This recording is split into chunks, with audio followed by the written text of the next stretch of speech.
On connaît 4 des 8 équipes qualifiées pour les quarts de finale de la Ligue des champions de l'UEFA. Le PSG, le Bayern, le Real et puis les champions en titre de Manchester City. Nous évoquons le sujet dans cette première partie de Sport Magazine avant de parler du tournoi de rue changement foot et changement de comportement organisé par l'association AV2M. Nous en parlons dans cette émission et ce tournoi est à sa 5e édition. Et pour évoquer le sujet, on a d'abord Vicente Noussoulé, journaliste sportif. Un plaisir de te revoir. Tu n'es plus à présenter à nos chers téléspectateurs et internautes. Évidemment, et merci Helmut pour l'opportunité. Bonjour à tous, bonjour également à ces téléphiles et ces internautes qui nous suivent et partagent également nos émissions. Effectivement, on est sensible à vos commentaires et à vos j'aime pour cette émission sur notre chaîne YouTube. Merci donc de nous rester fidèles. On a également ici Eloge Atiamor, Eloge, journaliste sportif, mais également un des membres de l'organisation de ce tournoi foot de rue, foot et changement de comportement. Allez, bonjour Helmut, bonjour à tous sur le plateau, bonjour également à nos très chers téléspectateurs qui nous suivent. Plaisir partagé d'être encore avec vous ce matin. Eloge, tu as également avec toi Taufik. Taufik, un plaisir de te retrouver. C'est la dernière fois que tu étais venu, c'était en 2023, donc ça fait quasiment un an. Ça fait quasiment un an aujourd'hui. Oui. Et bonjour monsieur Helmut et bonjour à tous les téléspectateurs et internautes de Miroir TV. Alors, on commence avec ces matchs des huitièmes de finale de la Ligue des Champions, la C1. Alors, on a eu déjà 4 matchs et 4 qualifiés, bien sûr, parce qu'il y a également pour la semaine prochaine les 4 prochaines rencontres.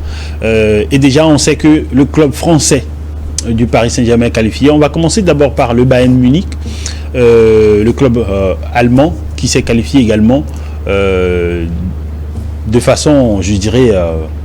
remontadesque. Ouais, voilà, parce que ils sont revenus pour refaire leur retard et de façon impressionnante. Ouais. Effectivement, hier on a vraiment vu ce Bayern-là qu'on connaissait depuis le temps Hansi Flick ou encore Pep Guardiola. Ça y est, ce Bayern-là qui déroule tout simplement le jeu, qui essaie quand même d'être efficace dans les derniers mètres de l'adversaire. Et hier, on a encore vu Harry Kane, le goléador impressionnant, qui a mis 2 buts pour tout simplement aider son équipe à refaire déjà un but de retard, à revenir à un but de retard à hauteur de ce but encaissé à l'aller et à maintenant vous voyez faire cette remontade là dont on parlait. Donc je pense que le Bayern aujourd'hui peut se targuer de revenir parmi les favoris de cette Ligue des Champions là, puisque à l'aller c'était très compliqué. D'ailleurs même pas à l'aller, sur les derniers matchs du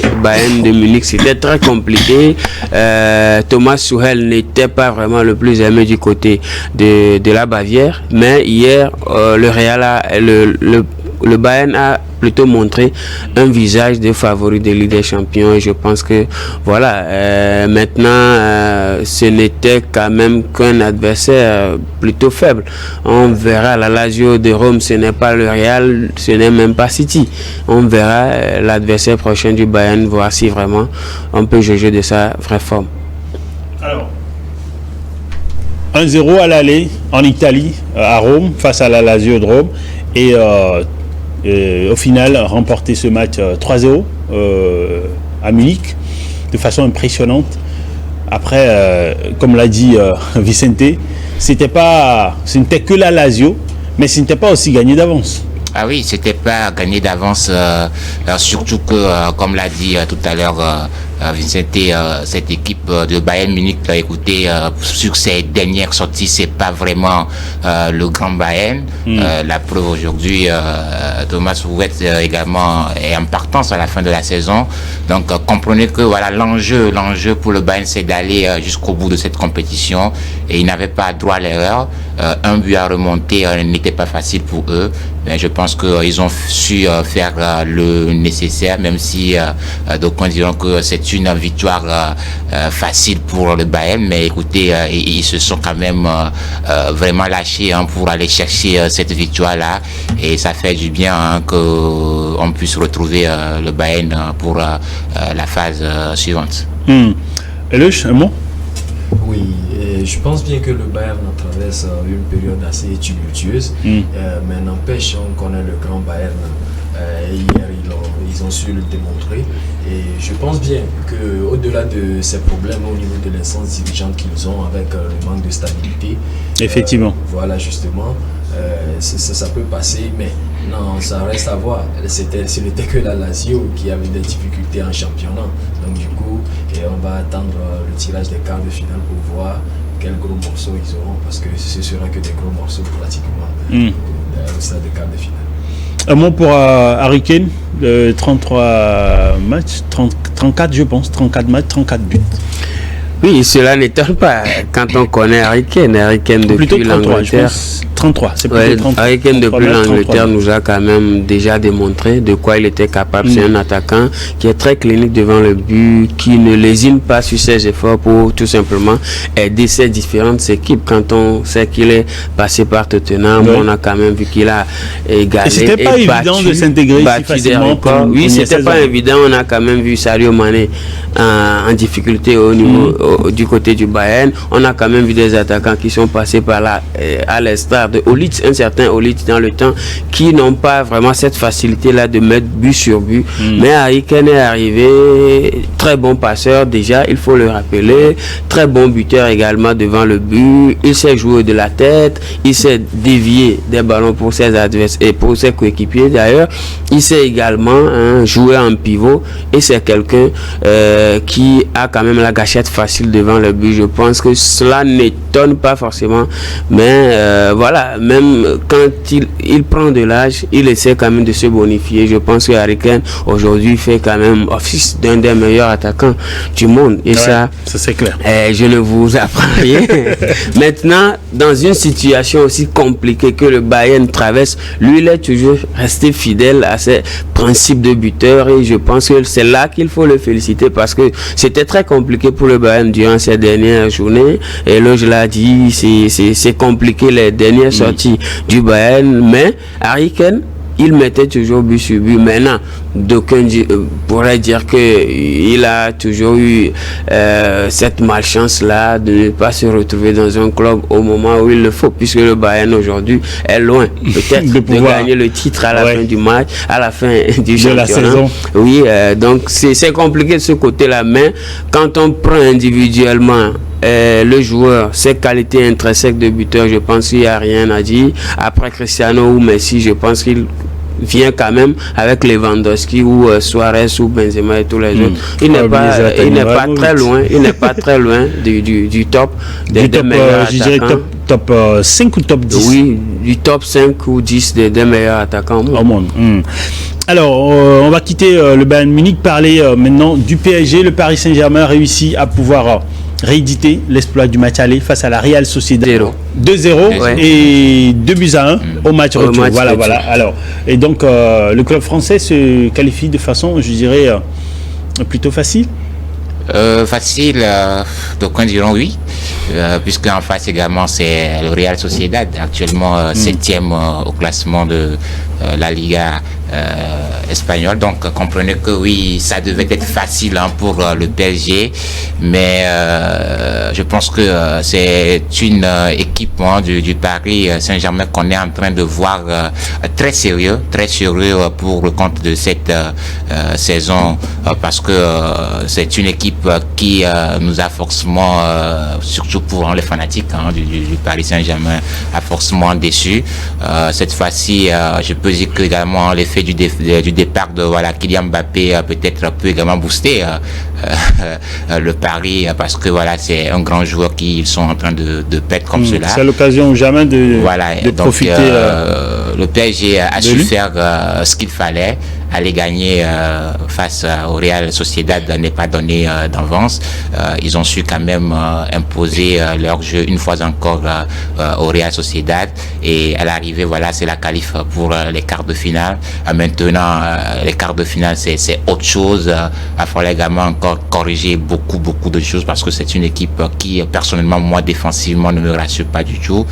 On l'a vu même en en Ligue 1, que c'est une équipe qui peut prendre les buts à n'importe quel moment. Donc, il va falloir également travailler défensivement beaucoup du côté de cette formation du Paris Saint-Germain. L'essentiel est fait. Ils ont leur ticket pour les quarts de finale. Ouais, Loge. Tafik plutôt, oui. Je pense bien que pour ce match du Paris Saint-Germain, le boulot avait déjà été fait au match aller. Au match aller, 2-0. Au Parc, bon, quand on sait la Ligue des Champions, c'est pas jamais. C'est pas gagné d'avance aussi. Si c'est Paris. Oui. Paris a l'habitude d'avoir des supporters de monde. Oui, effectivement. Mais hier, au-delà de ces petits tumultes lors du match de Monaco entre Mbappé et le coach, on a remarqué que l'ambiance était là. Ils ont su dépasser tous ces petits soucis. Et Mbappé a encore montré une fois hier que c'était lui le patron. C'était lui le patron malgré les velléités de départ vers le Real de Madrid. Il a su faire le job et le Paris également a su faire le job. Maintenant, comme je le disais tantôt pour le Bayern, il ne s'agit rien que de la Real Sociedad qui traverse également une mauvaise passe en Liga. Donc du coup, et qui n'est pas vraiment en habitude. Voilà. C'est déjà un exploit pour eux d'atteindre cette étape, même s'ils sont de façon remarquable, il ne faut pas oublier. Oui. Mais après, je pense que on peut déjà crier hurrah pour le parcours de la Real Sociedad. C'est déjà louable.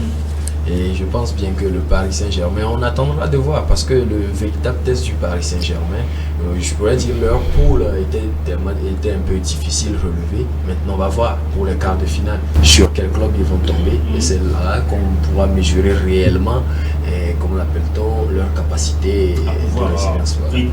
À pouvoir prétendre peut-être au titre. Alors, Vicente?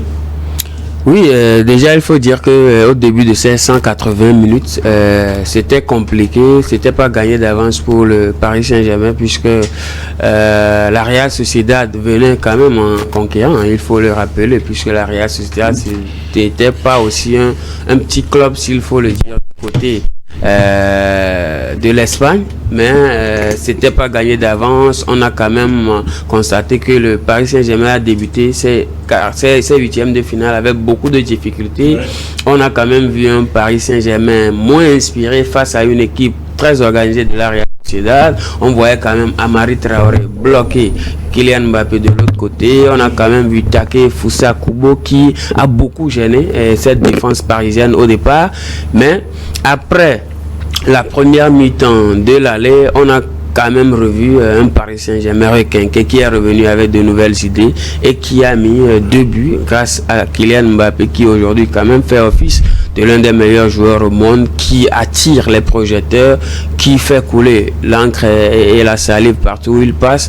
Maintenant, 2-0 à l'aller. Sur le retour, je pense que le gros du boulot était déjà fait. Et comme Tafik l'a dit à l'aller, dont le Paris Saint-Germain venait tout simplement confirmer ce dont on pensait de lui. Et voilà, 2-1 hier. C'est vrai que dans les dernières minutes de ce match, c'était compliqué pour le Paris Saint-Germain qui a également encaissé un but, mais je pense que sur les 2 manches, le Paris Saint-Germain mérite quand même amplement de se qualifier pour les quarts de finale, surtout grâce à un grand Mbappé qu'on a vu sur les 2 matchs, sans oublier également les efforts consentis par le jeune Barcola qui essaie quand même de s'émerger du côté du club francilien. Je pense que pour le moment, le Paris Saint-Germain est sur la bonne voie d'aller encore plus loin dans cette compétition-là, surtout que quand on sait que Kylian Mbappé ne sera plus de l'équipe la saison prochaine, on se sent quand même délibéré, on se sent quand même psychologiquement libéré pour aller faire quelque chose de plus grand avec le club francilien, parce que ça fait quand même depuis 2011 que le QSI investit dans cette quête de la Ligue des Champions.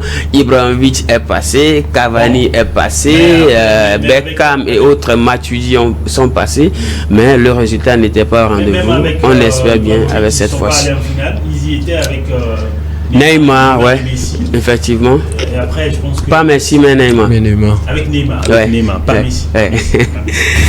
Alors, on va observer la pause. On va revenir dans la deuxième partie de cette émission pour parler du Real Madrid, de Manchester City également, qui sont les 2 autres des 4 qualifiés pour l'instant pour les quarts de finale de la Ligue des Champions, et parler également de foot et changement de comportement, ce tournoi de rue organisé par la V2M.